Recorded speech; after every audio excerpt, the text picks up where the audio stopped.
Tuhan bersama-mu. Dan bersama rohmu. Inilah Injil suci menurut Yohanes. Dimuliakanlah Tuhan. Setelah makam Yesus kedapatan kosong, maka Maria Magdalena berdiri dekat makam dan menangis.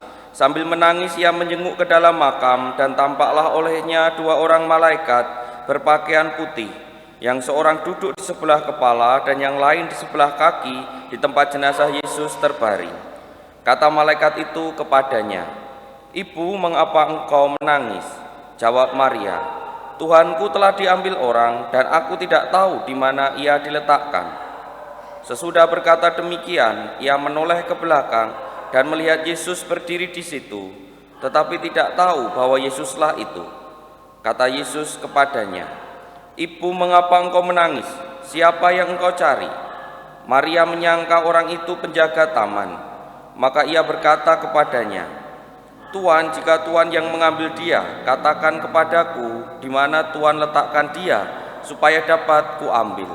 Kata Yesus kepadanya, "Maria." Maria berpaling dan berkata kepadanya dalam bahasa Ibrani, "Rabuni," artinya guru.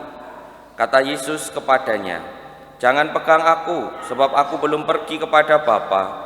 Tetapi pergilah kepada saudara-saudaraku dan katakanlah kepada mereka bahwa sekarang aku akan pergi kepada Bapakku dan Bapamu, kepada Allahku dan Allahmu." Maria Magdalena pergi dan berkata kepada para murid, "Aku telah melihat Tuhan," dan juga bahwa Tuhan yang mengatakan hal-hal itu kepadanya.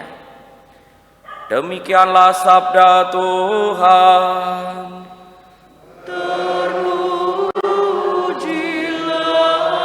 Kristus.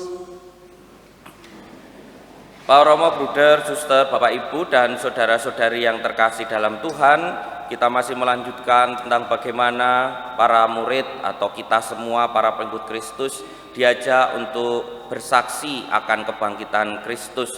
Sebagaimana yang kita renungkan kemarin, kalau cahaya Kristus tidak kita bawa dalam kehidupan kita sehari-hari, tentu cahayanya ya berhenti. Tetapi kalau kita menjadi para pembawa cahaya Kristus atau menjadi saksi akan kebangkitan Kristus, wartanya itu semakin luas. Dan kemudian hari ini kita bisa merenungkan dari bacaan-bacaan tadi, apa yang bisa kita sampaikan kepada orang-orang yang mungkin belum mengenal Kristus.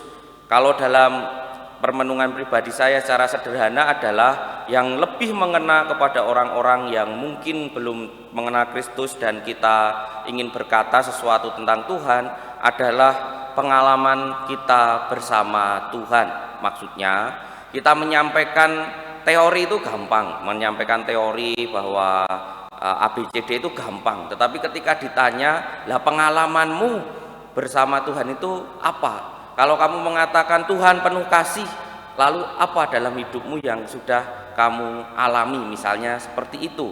Dan pada bacaan hari ini kita mendengarkan bagaimana Petrus dengan khotbahnya akhirnya membuat orang-orang menjadi tertarik, sadar dan diajak untuk bertobat dan menerima Kristus sebagai Tuhan sendiri. Karena apa? Karena Petrus mudah itu menyampaikan pengalamannya bersama Yesus. Wong dia punya banyak pengalaman. Dia bisa cerita bagaimana dia menyangkal, dia bisa cerita bagaimana mengalami Yesus yang mulia. Banyak bisa diceritakan karena dia mengalami. Maria Magdalena juga sama. Dia mengenal Yesus ketika Yesus menyapa dengan sapaan yang khas, "Maria." Lalu dia baru sadar itu Yesus, padahal sebelumnya tidak sadar. Karena pengalaman pribadi itulah yang akhirnya membuat kita semakin merasakan bahwa Tuhan hadir dalam kehidupan kita.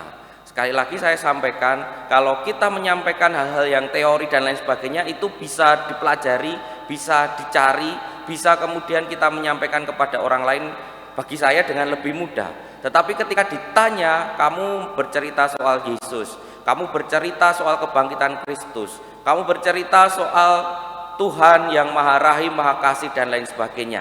Nah, pengalamanmu apa berhadapan dengan Tuhan sendiri? Pengalamanmu apa bersama dengan Tuhan sendiri? Kasih apa yang pernah kamu terima? dan kemudian, dan kemudian, dan kemudian.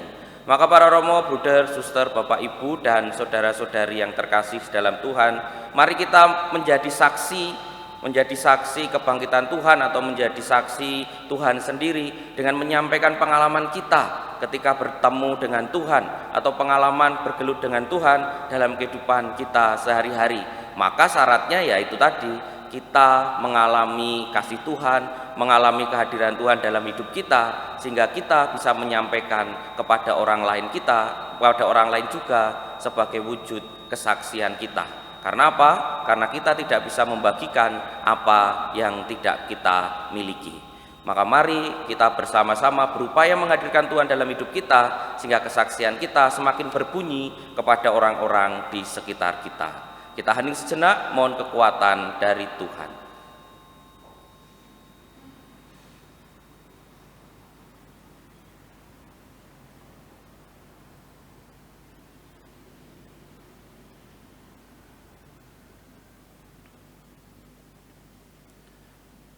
Kemuliaan kepada Bapa dan Putra dan Roh Kudus, seperti pada permulaan, sekarang, selalu, dan sepanjang segala abad. Amin.